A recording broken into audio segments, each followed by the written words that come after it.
Welcome, everyone, to the Rochester Groovecast podcast, your top source for live, local, regional music interviews and events from Rochester, New York, and the surrounding region.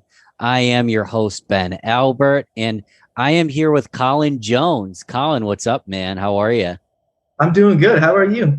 I'm doing good. I'm doing Yeah. good. A lot of you guys know Colin. He is Stereo Nest. He's been in so many projects in the region, Haywa, Ocular Panther, and you were my subject. Let me look this up real quick. I think it was episode 56, which, believe it or not, was like 50, almost Yeah. 60 episodes ago, which blows my Yeah. mind. That is mind blowing. Congrats on that, man. It's great that you kept it going for so long. It's cool. Well, it's awesome because you were like the second or third episode when I did my relaunch.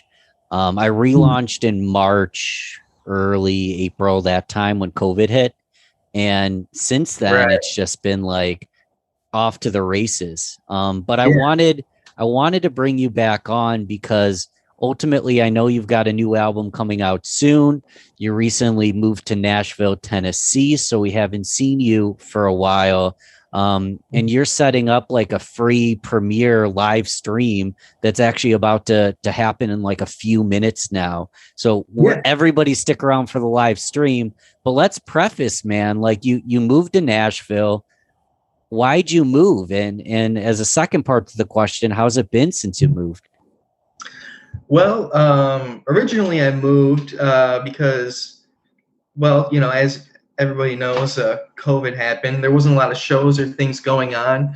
I tried to keep as busy as possible, and still did in other ways, recording new material, things like that, and was able to squeeze in a few shows the first couple times we opened and then shut back down and stuff. But so I squeezed in what I could, but eventually, pretty much just came down to the point where just looking to expand. Got the opportunity to come work for Gibson, working on guitars, setting them up as a guitar adjuster.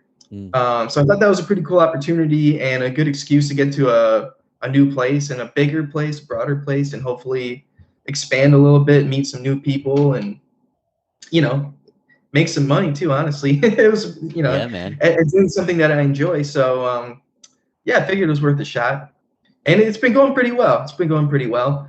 Um, yeah, at this point, it's kind of hard moving to a new city when things are a bit more open in Sure. Tennessee than New York, but it's still the same stuff. So just been working a lot mostly and trying to record and get back into it down here. It's a fresh start, so Yeah. It's you got to know, be tough with COVID. There's a lot less sitting back, having a beer, going to shows, things like that. So it's got to be tough acclimating in a new city. I'm curious though. We joked about this offline the other day, but Gibson, are you like working on brand new guitars? Are you doing repairs? The reason I ask yeah, is because Gibson has like 2021 guitars. Gibson still makes yeah. guitars. Oh yeah, yeah, 100%. Yeah, yeah. We were joking about that because it's like it's crazy to think they've been around for so long, and the reason why I've been working so much is they're still in such high demand, and Mm. like apparently we're like 20,000 guitars back ordered at this point. So yeah, we're still pumping. Like I work on new guitars, yeah, on the production line. When they come through me, I string them up, set them up, and play them, test them out, make sure everything's good, and then they get sent out the door. So yeah, everything I've been working on has probably been 2021. I mean, I started in 2020, but I imagine those are. I'm not really sure. They're hitting the stores in 2021. I don't know what they would call them, but Yeah. yeah, it's been cool. Yeah. That's awesome, man. And Nashville overall treating you good, I imagine, but Rochester, I'm curious for context because I've lived in Mhm. Rochester my whole freaking life. Like the farthest I've ever moved was Brockport, which doesn't count as moving. Yeah. Or Yeah. Canandaigua, but they're virtually the Yeah. same distance, like east side, west side of Rochester. Give us some perspective. Like, are you happy you moved? What do you miss about Rochester? Like, give us some perspective on the past year. Well, I'm happy I moved. I'm happy I moved just because I think it's worth taking the chance when you can. And I really, I'm really driving towards just expanding as much as possible. So I figured, it's good to get out, meet new people, do new things, stuff like that. But at the same time, yeah, it's hard not to miss Rochester because I spent so much time there. There's such a community and so many people I love there. It's tough. I miss it a lot. Every day I miss it. Yeah. So it's kind of in the middle with it all. Excited for the future and seeing what can happen here. But yeah, definitely also miss Rochester and everything that it's given me. And the good thing is, it's not like I can't go back. So Yeah. I'll definitely be back at some point, come back, play some shows, hang out and stuff like that. So yeah, I mean, that's kind of the nice thing. It's kind of far away, but not too far where it's like I can kind of make it happen. So it kind of reminds me of like going off to college, but kind of close to home. It's like I'm far enough that I'm away from my parents, but also or close enough that I'm far enough that I'm away from my parents and they're not going to bother me, but I'm close enough that I can still come home at any time. And realistically, at a higher level, you kind of took the thought out of my head. Just because you're in Nashville, Tennessee, doesn't mean you can't be in New York in the course of a day or two. Exactly. It seems like it's worth the move. As things open back up, obviously Nashville is a huge music city. But we're happier from here in Rochester. We want to see you back. I'm excited that we've got a live premiere live stream happening in like 4 minutes right now. It's going to be a long set. And to kind of preface the stream, you've got like a new album coming out soon, right? Can you tell us a little bit about that? Yeah, I do. So it's kind of an EP, 5 tracks. It's around a half hour long. That'll be coming out in April. I'll be announcing it beginning of April, putting up the artwork and stuff like that. But the album that I released an album right before I came here called Hologram Zero. The day I left to come here, actually, which is a full length, which a lot of it was made over the past year.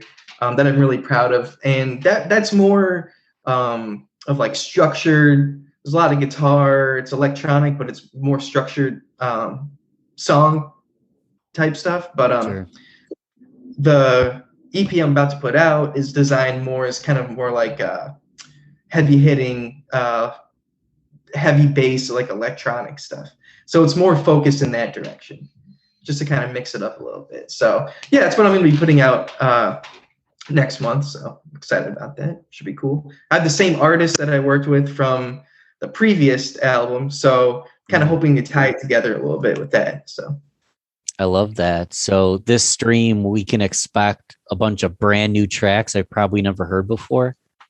Yeah, I'll be playing some a few different things, some brand new stuff that I've never played before from the new album, and some stuff I've never played live before. Or perform live in any sense, stream or anything, from an EP I released at the beginning of quarantine, and when all this stuff started to happen, I put out a little EP called Grips of Growth. So I'll be performing some of those tracks for the first time, some very new tracks, some older stuff that I feel fits the vibe that I'm trying to go for, and just trying to mix it all together and do something new, because the past year I've been doing a lot of just kind of like straight improv electronic stuff, which has been a lot of fun, and it's always different. But at this point I'm just trying to keep it moving a little bit and get into some other stuff. So it'll be the first time I'm kind of showcasing that side. I'm excited, man. And if you're watching on Facebook, you're seeing it first. If you're listening to this in, audio form as a podcast, you can go to facebook.com/Rochester Groovecast, see the live performance. Virtually all the podcast episodes have videos with them, so you can go and watch the episodes. But if you're listening, it's still going to be kick-ass. If you're watching right now live, you're the first people to see it. And Colin, how do people reach out to you, tip you, buy the albums, anything like that if they like what they hear? I guess the main thing is my website. It's just stereonest.com. Also have a website because I'm in some other projects. Hey Wah, Ocular Panther, and the general blanket that everything I've made is under galaxydiamond.net. So if you go there, you can find all different albums and stuff. Links you to Spotify, to Bandcamp. But the main thing is, yeah, I mean, you can find it on all streaming sites. On my, everything's connected. So you know, do a just Google, do a Google search, guys. Stereo Nest. Go to Galaxy Diamond Records, right? It's just galaxydiamond.net. Galaxydiamond.net. This is also below. The tip jars below. I say we go into the stream. I'm excited, man. All right, sure. Yeah, sounds good. Yeah, I'm excited to pump out some new stuff. So thanks for having me, man. I appreciate you.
celebrate a silver rifle. Suicidal tendencies are getting you down. You might turn around, you might fit in the ground. When a whole new system of thought is controlled, with the last deck stuck in your hand, you must fold.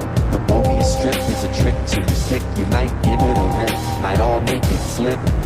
What I'm telling you isn't gonna hurt you by the end. It's the information coming to the rescue. And I know that it doesn't really matter what you think. Things will change any day when we take it to the brink.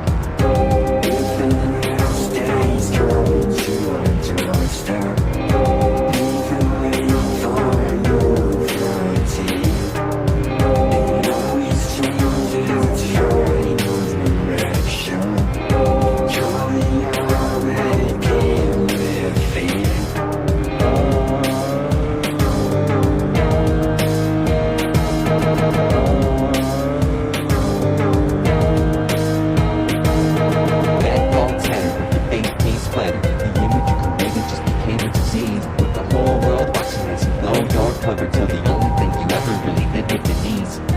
Human need was the only retreat. Shouting out to your master as you're facing defeat.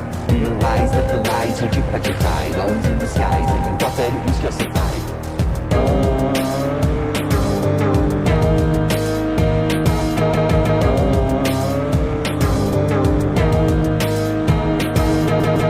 Face down, up in the flood. When push comes to shove, you can only overcome. The melody is only incomplete if you can't hear the harmony that stays.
Alright guys, thank you so much for listening to the stream tonight.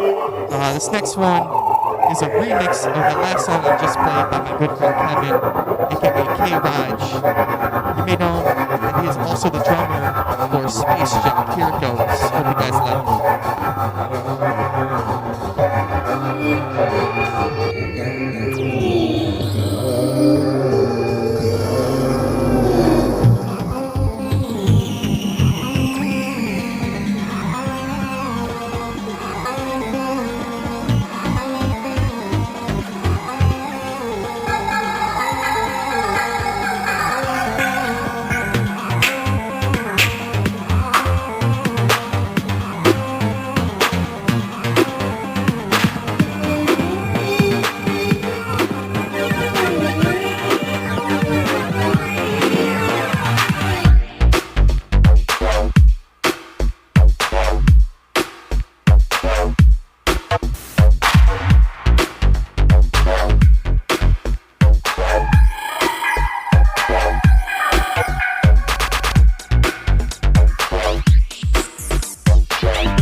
Colin Jones, Stereo Nest.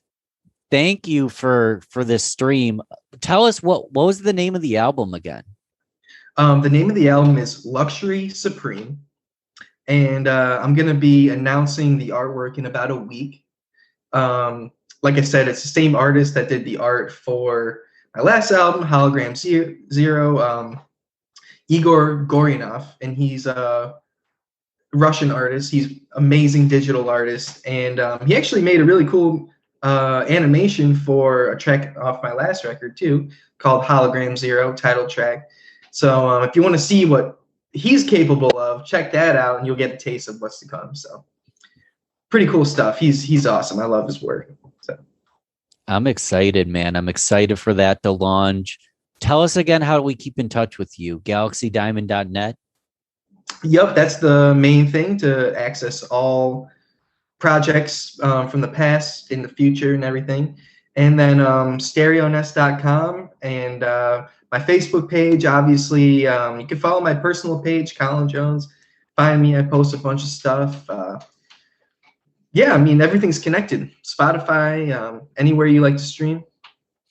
Find Good it. stuff. Stereo Nest. Check it out. If you haven't checked out Colin yet, Stereo Nest, you need to now. I appreciate you coming on. I didn't drill you with 1,000 questions today. I do want to ask you my one new question that I've been asking every guest, the time capsule question.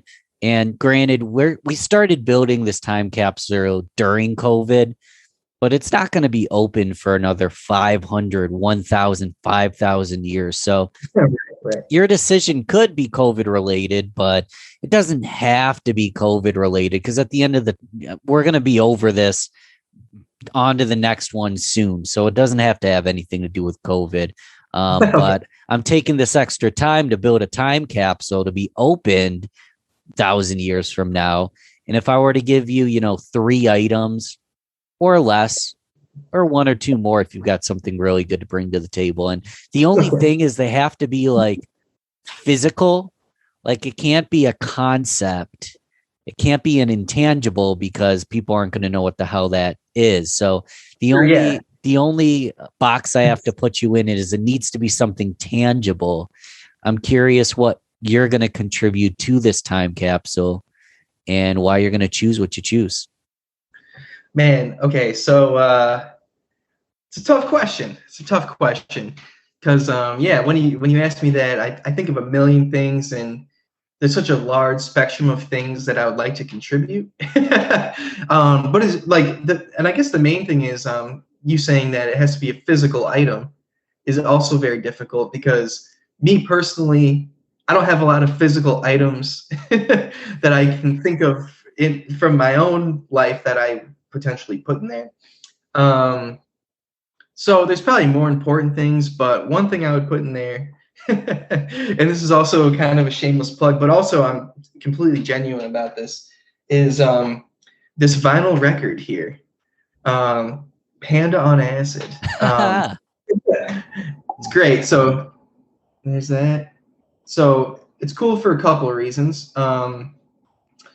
First of all, you might recognize the artwork as Riley Smiley. She did the cover art for this. It's a vinyl record. It's really cool. Back is really cool. So I think first of all, that's one aspect that I love about it, is the artwork and the fact that she was involved in this.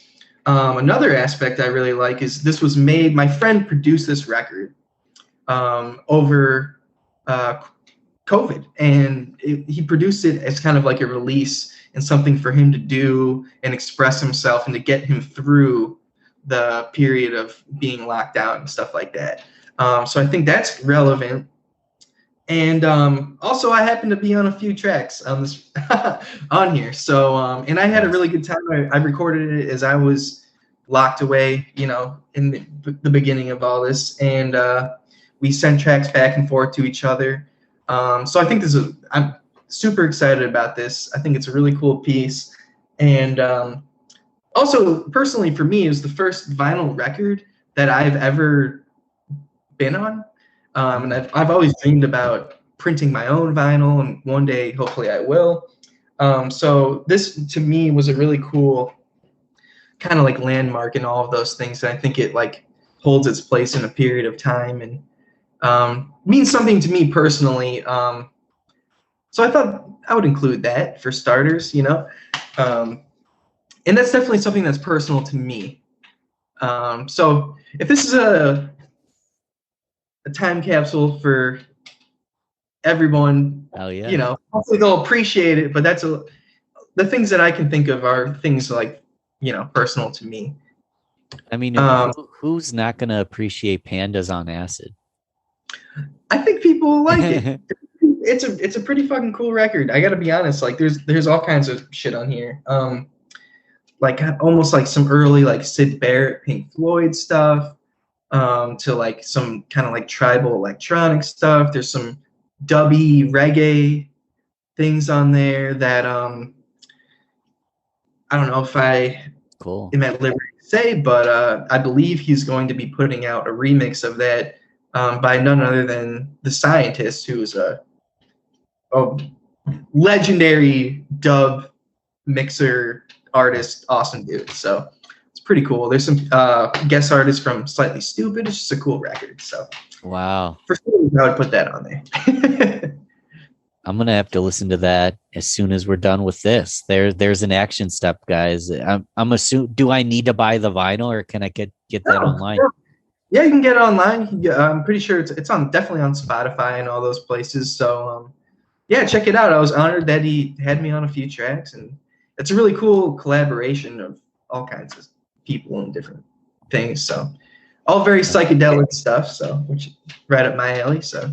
And you don't have to wait 1,000 years to listen to it. We can listen to it now. But no. Do you have anything else you want to contribute to the capsule? That would be the main thing. Yeah, I'm just speaking from my own experience. You know, I suppose the things that I have to offer, I think, are music and art, and that's the things that I just want other people to enjoy.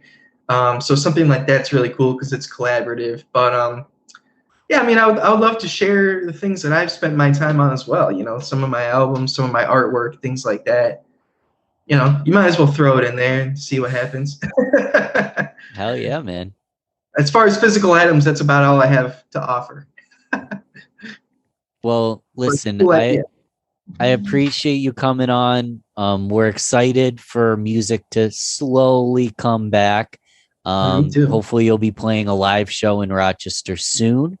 If not, we'll find a way to we'll bring all of Rochester to Nashville. We'll bring all 2 million people or 200,000 or however many. I think it's 200,000. Yeah. We're all coming to Nashville at once, so you guys better be prepared. Oh, I'm prepared, man. You guys are all welcome. Got plenty of space. We can all just. You guys are. It'll be great. Guys, check out Stereo Nest, GalaxyDiamond.net, and yeah, man, I look forward to the new record as well. I appreciate it, man. Thanks for having me on again. Did you say the name of the album? No, I will say that. I'll mention that. Okay. Luxury Supreme is the name of it. Ooh, Luxury Supreme. I'm sorry, but the first thing that came to mind was Vermin Supreme. Oh shit! You know who that is? Yeah, I do. With the boot. What if that was just the album cover? It was just fucking some trippy. I'm not gonna lie, that I think that's the thing about like marketing and the internet. Like people who have never heard you would see Luxury Supreme and just see you with that boot on, and I guarantee they'd buy that album. Dude, whatever works. Whatever works. I'll take it. If that's what it takes. If I need to wear a boot on my head, no. Put together, like, I guarantee you, put together 2 Facebook ads, test them. I guarantee the boot on the head ad. I hate to say it, but no, you're absolutely fucking right, though. I mean, look at like people go for the goofiest shit. Like, I mean, first of all, that's association, so that'll definitely work because that's already something in people's minds. It's funny and just kind of absurd. Like, think about like pigeons playing ping pong. Like, Like half of their shit is like their name is pigeons playing ping pong, and unfortunately, none of my shit seems to be associated with anything. It's just a bunch of fucking shit that I'm trying to make. But Isn't that what art's supposed to be? exactly, that's why I don't really give a fuck. But I'm just trying to make something. Honestly, I'm just trying to make something that I would want to see. Like that's really that simple. Like when I go and I'm like, what do I want to listen to? And I don't know what. In my mind, I'm like, I kind of wish it was like this and this and that put together in this thing, but like that doesn't exist. Mm. So I'm like, well, I guess that's the thing I should make, which that's what art should be. But at the same time, from a marketing standpoint, if you make something that has no association or anything, you're fucking just out there. You know what I mean? Like you're just, you have to create your own shit for people to associate it by, which is very different. You're starting from scratch, and there's always going to be those innovators that might pick up on what you're doing quickly. But it's almost like even the most innovative, open-minded people, they need to spread the information.